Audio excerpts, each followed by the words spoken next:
So now that we know how to find what the end value would be, let's say we wanted to save up for a car that was $10,000. And so I wanted to figure out what I need to invest, how much money, what do I need to start with, that present value or initial value, in order to get $10,000 after a few specific amount of time. So I'm going to give you the formula for that. So the present value formula calculates how much to deposit originally in order to get to a specified future value. The spreadsheet formula for this is the present value equals the rate per period. So you type in equals PV, and then it's the same type of thing. So the rate per period is taking that interest rate as a decimal and then dividing it by the number of compounding per year.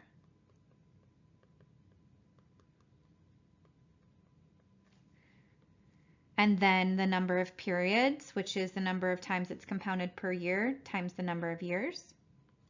The payment amount is regular payment, so if I'm putting regular money into this account, which we're not going to be dealing with that situation in this section, but we will get there.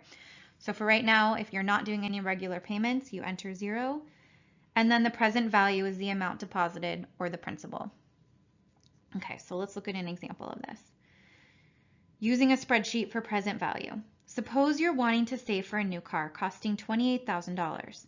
How much would you need to deposit as a lump sum into an account that has an APR 4% and is compounded weekly in order to have the money saved in 5 years?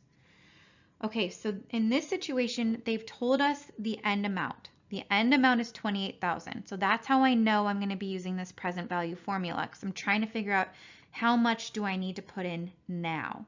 So how much do I need to initially deposit?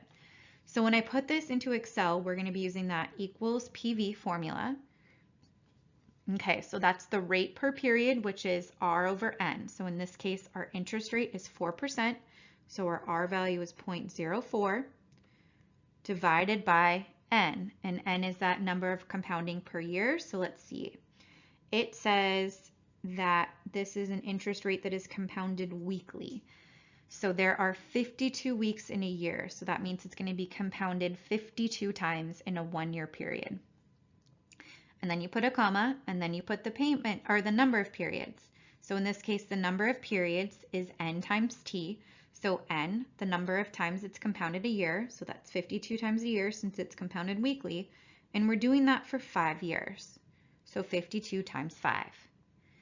And then we don't have any, it doesn't say that we're making any regular payments into the account, so I'm just going to put a lump sum of money into it and not touch it for 5 years. And I need to make it so that I'll make $28,000 at the end.